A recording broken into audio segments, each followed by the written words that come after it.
Okay, let's unpack this. The quest for the perfect studio often results in a cluttered desk and I think a scattered mind. Oh, for sure. We see it everywhere in the knowledge economy, but it is brutally true in music production.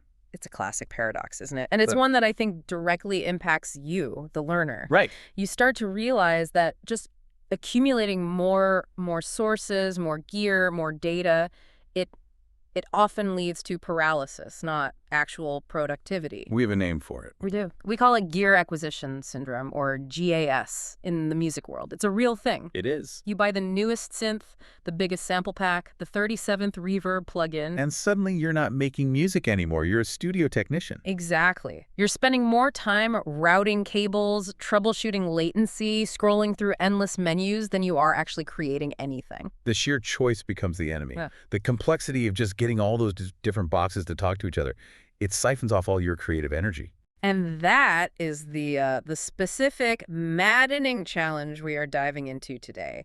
We're looking at a blueprint for defeating that overload. So we're looking at a case study. We are. Our sources present a case study in extreme focus, a real philosophical shift away from accumulation and toward the mastery of a single powerful tool. Okay. We are analyzing the concept of the studio in a box, and we're doing it through a deep dive into the specs and features of the Akai MPC Live 3. So our mission today is pretty clear then.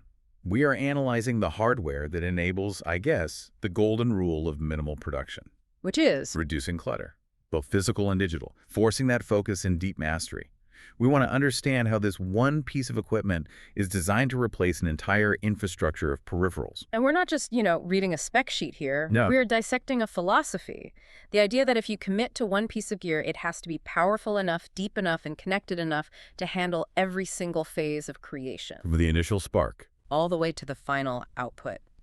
We need to see if the MPC Live 3's design truly offers a professional, powerful, standalone workflow that, justifies ditching the computer altogether. All right, let's get started. Let's do it. So the core promise here, and I think the most liberating one for anyone who is battling that desk clutter, is standalone operation. Mm-hmm. But what does standalone actually mean in practical decluttering terms? Because I know plenty of standalone devices that still need like 5 cables and an external sound card just to hear them properly. That's a crucial distinction. It really is. True standalone, according to our sources, means removing the central bottleneck and, frankly, the central point of distraction. The computer. The computer tower, the laptop, and everything that comes with it. The source material is explicit, it says. Create freely and without distraction, no computer required. And when you say distraction, you're not just talking about Twitter notifications popping up. No, not at all. You're talking about cognitive clutter. Explain that. Well, if you remove the laptop, you remove the entire operating system, the endless file hierarchy, the screen glare, The notifications. the forced software updates, and that massive, messy tangle of cables you need just to connect the computer to an audio interface, a MIDI controller, and speakers. So the clutter isn't just visual, it's in your head. It is fundamentally cognitive. Yeah. The laptop is a portal to infinite choices and infinite distractions. And the sources suggest the MPC Live 3 tackles this head-on by integrating what were always external essentials. Exactly. Let's look at those physical design elements. So where do we start? Well, the ability to run your sessions truly off the grid is foundational. The key features list an onboard rechargeable 4-hour battery. Okay, a battery. Now, battery life is always variable, it depends on how many plugins you're running. Sure. But the mere fact that you can pick up your entire production environment and move it to the living room or the back porch or a coffee shop, that fundamentally changes the creative dynamic. But why should you, the learner, care about battery life beyond just, simple convenience? Because it's the ultimate statement against being tethered. Yep. Think about it.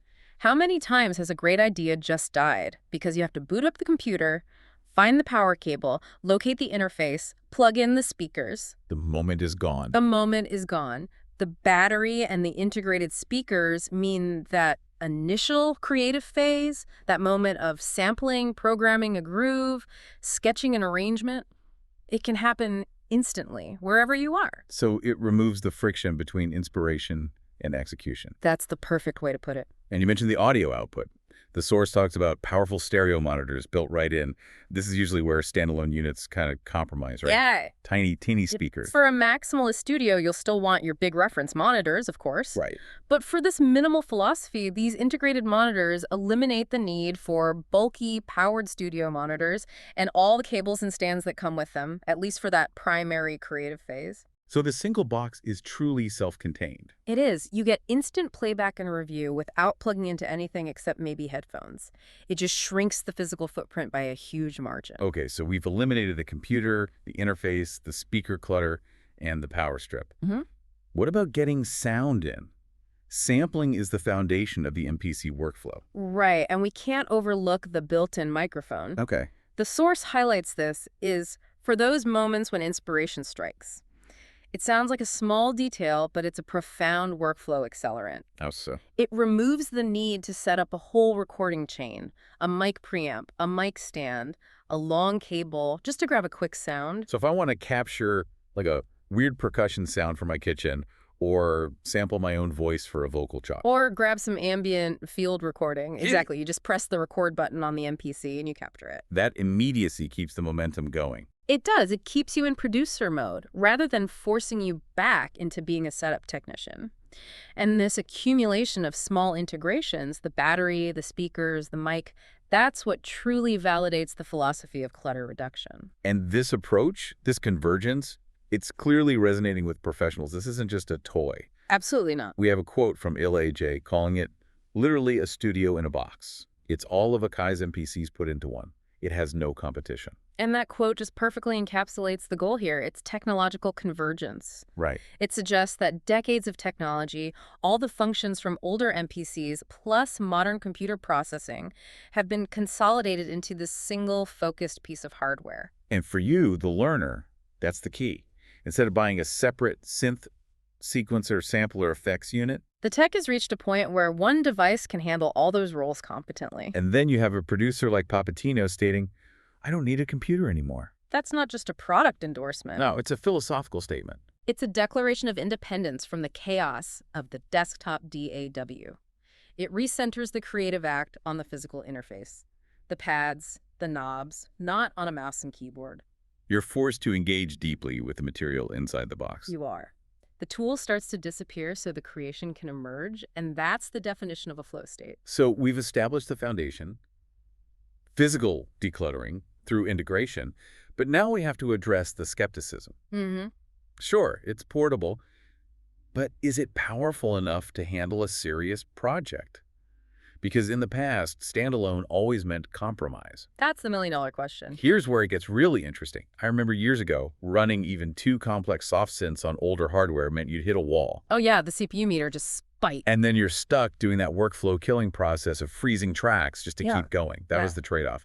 But the sources suggest we can just throw that whole expectation out the window now. Why? Because the entire minimal philosophy just collapses if the hardware can't keep up. If you're forced back into that workflow friction bouncing tracks, constantly optimizing, you hadn't reduced clutter. You've just bought a very expensive, less efficient studio. So what's the proof? What are the specs that validate this performance claim? Well, the sources say it's powered by the fastest processor ever put in an MPC, an 8-core ARM processor with 8 GB of RAM.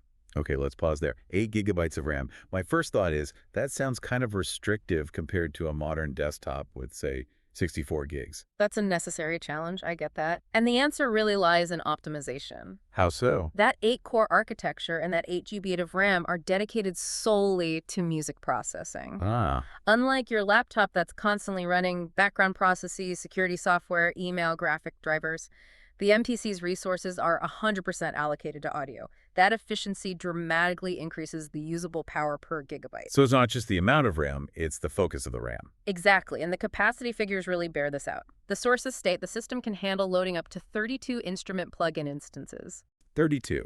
and 16 audio tracks seamlessly.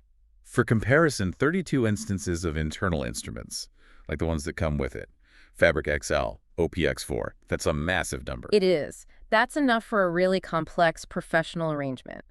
Drums, bass, leads, pads, effects, multiple textural layers. And the significance there is the cognitive shift it allows. You stop managing resources. You Yes. stop doing that mental math of, okay, if I add this one more synth, is my whole project going to freeze? That anxiety is just gone. It frees up your creative focus, and the high ceiling for polyphony confirms that.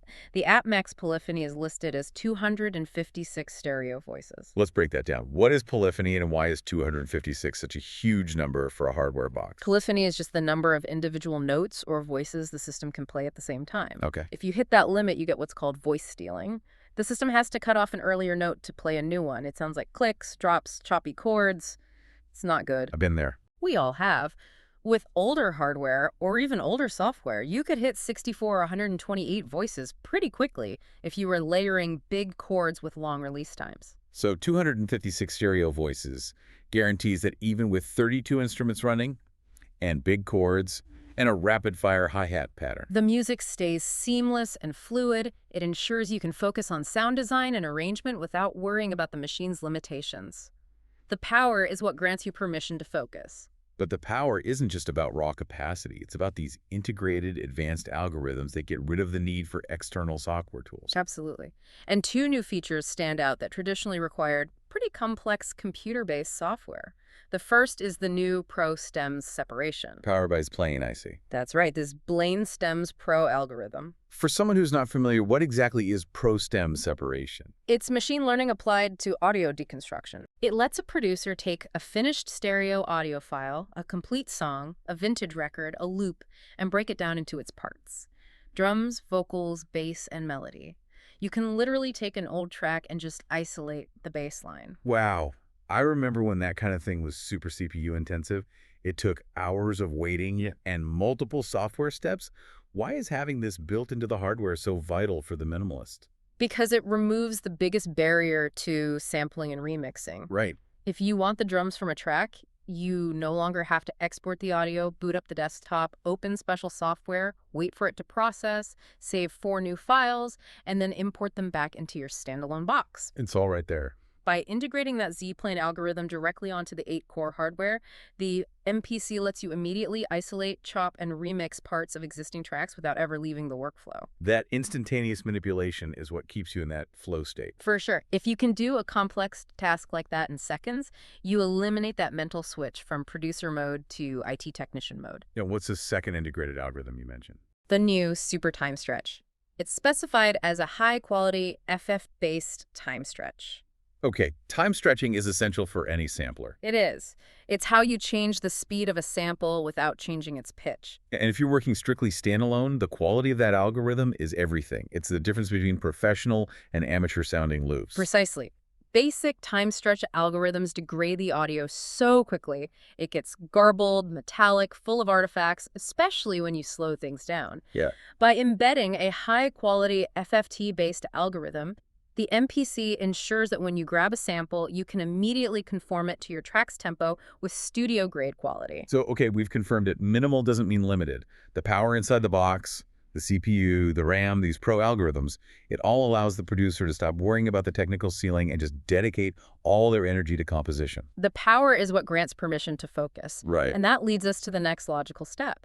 If you have all this power in one box, the focus has to shift entirely from accumulating more gear To cultivating skill and mastery. Exactly. If the MPC Live 3 is designed to be the only thing you need, it has to have an incredible depth that rewards you for continuous, deep engagement. And our sources prove this by highlighting the internal learning resources, the manual in action. The MPC Live 3 Academy. The academy structure itself is kind of a mandate for discipline, isn't it? It's a formal invitation to study your tool ad nauseum. It is. It's telling the user, look, you have all the power you need. Now learn how to use 100% of it. Just look at the sheer dedication to specific functions. The docs detail 4 separate parts for the step sequencer. 4 parts, plus a further step sequencer deep dive. That's 5 distinct, detailed tutorials just on one core production method. And that depth signals that the step sequencer isn't just a feature you glance at. No. It's a foundational workflow you have to master. It's the difference between knowing the general concept and knowing every nuance of groovebox-style programming that the hardware offers. It means a producer who commits can achieve these complex, robotic, abstract rhythms that would be so tedious to just click in with a mouse. And you see that commitment to depth everywhere, multiple sections on clip launching. Another deep dive for that, too. Right, it's emphasizing the importance of mastering this modern linear performance workflow. The machine is demanding that you become fluent in both classic MPC sequencing and modern Ableton-style clip-based arranging. What about connecting to external gear? Hmm. A lot of people still have that one beloved external synth they want to keep. Well, the inclusion of a section called CV Playground in the Academy highlights the machine's role as a central hub, So it's forcing you to master control voltage sequencing. which is vital for anyone who wants to keep a modular synth or some analog gear. The CV Playground mandates that you understand how the MPC functions as the master brain for those analog systems. The depth of these resources proves the machine is designed for deep professional integration. So the complexity is high, but the reward has to be equally high. Let's pivot to the hardware features that actually reward this kind of dedicated study. Hmm. The heart of any MPC is always the pads. Always. Here, they're specified as MPC pads with 3D sensing technology. What does 3D sensing unlock for the producer who has put in the hours?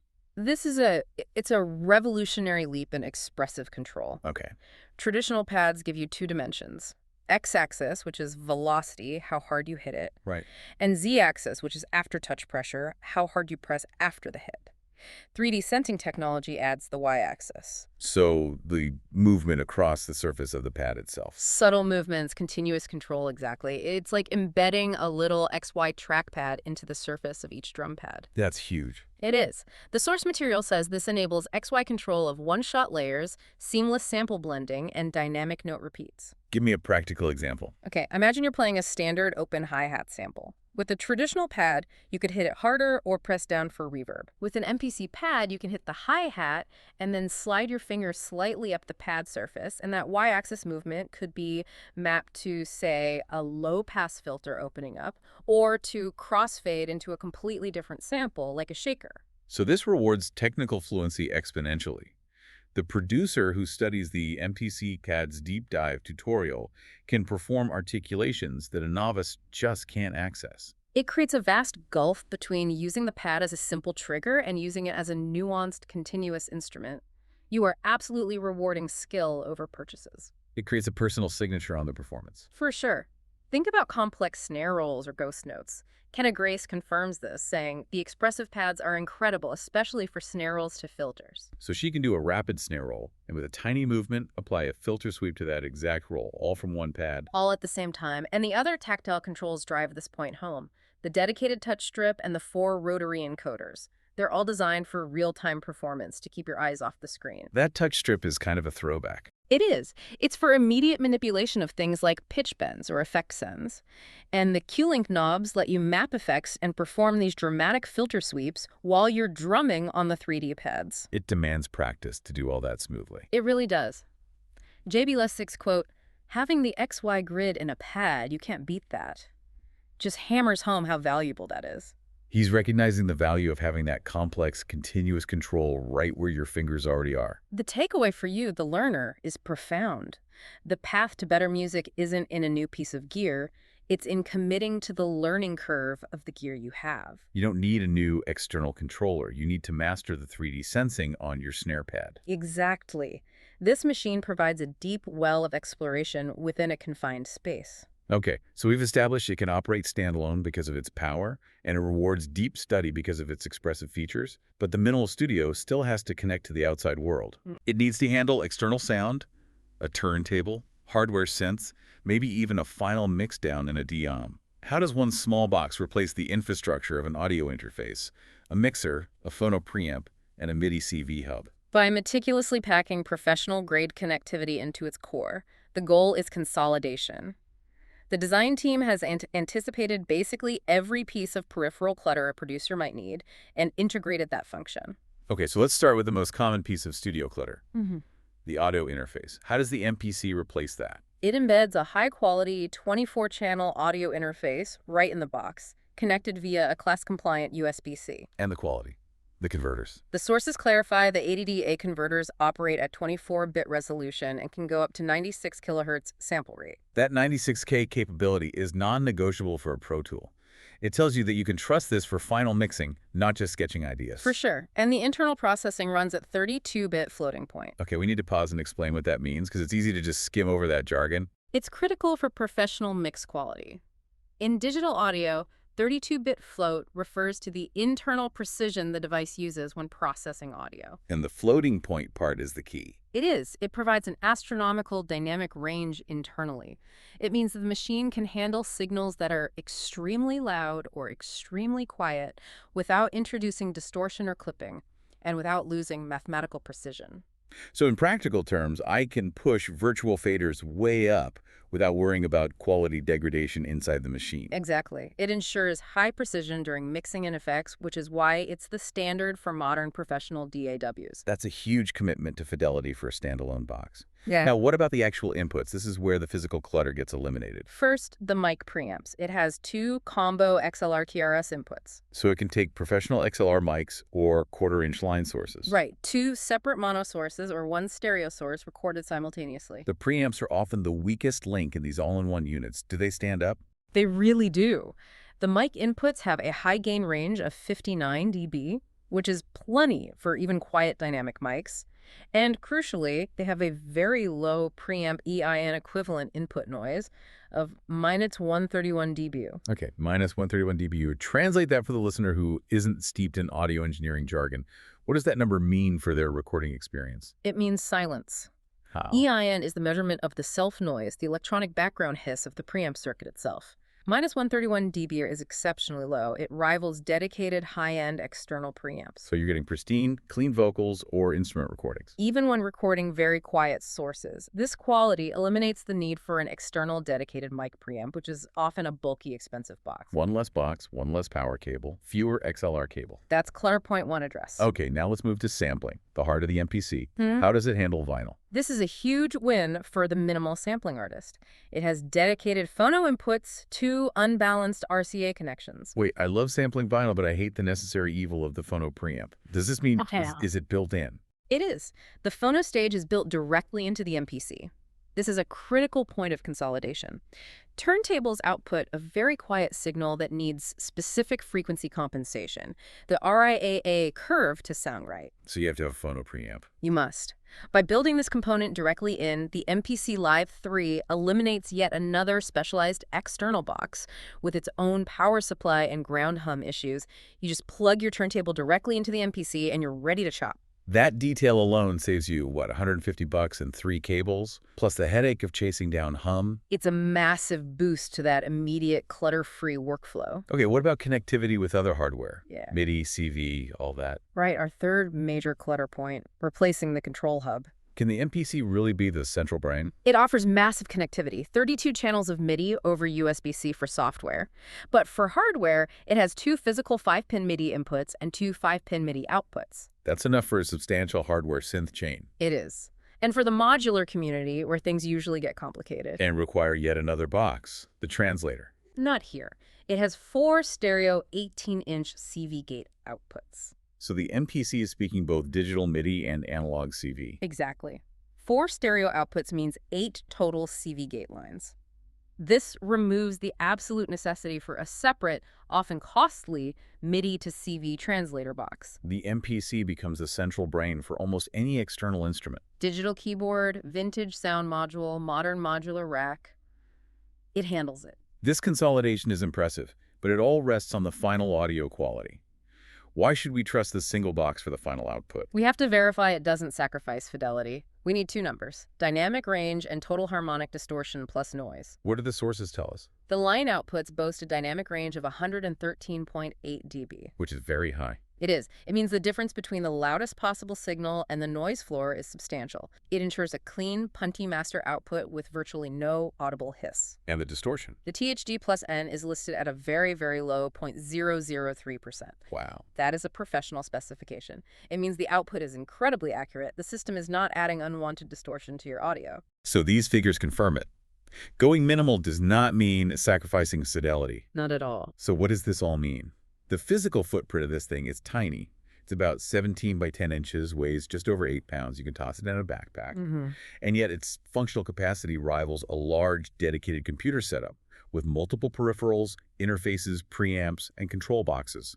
The whole philosophy is about freeing the producer from the tyranny of clutter. That's it. We've journeyed through the specs, but our central focus has been that enabling philosophy of the minimal studio. And this device is a perfect example of how that technological convergence, powered by the 8-core CPU and high-end processing, allows you to radically reduce physical and cognitive clutter. The immense power, handling up to 32 plugin instances, advanced algorithms like ProStems, it all confirms that minimal does not mean limited. It means focused. Exactly. And crucially, the expressive controls, those 3D sensing pads, and the touch strip, they ensure that this singular tool rewards deep study and skill development. The device provides the tools, but the MPC Academy tutorials mandate the discipline. And the true lesson here, really, regardless of your field, is that the shortcut to being well-informed isn't having more articles or more gear. It's deeply understanding the sources or tools you already have. This machine gives you everything you need to succeed, but only if you commit to mastering it, instead of constantly seeking the next peripheral, the next update, the next shiny thing. Limitation, when it's imposed by a tool this capable, actually breeds deeper creativity. That's the paradox we started with, and I think that's the solution we've found. The MPC Live 5 offers a complete universe. It comes preloaded with over 1,000 drum kits, premium plugins like Fabric XL, OPIce4, Hype. You have a full synthesizer, sampler, sequencer, effects rack, and mixer in one box. It's designed to be the end of the acquisition cycle. In the beginning of the production cycle. And that brings us to our final provocative thought for you, the listener, to mull over. We've established that the MPC Live 3 is designed to be the definitive studio in a box, replacing almost all external gear while maintaining professional quality. From those Magus 131 dBu preamps to the cheery 0.003% THD plus N outputs. If you adopted this minimal approach, committing fully to the MPC's powerful ecosystem, what single external instrument or effect would you allow yourself to keep in your setup, justifying that one piece of clutter? And why would you choose the mastery over that one beloved piece rather than diving back into the endless, distracting pursuit of the next new piece of equipment?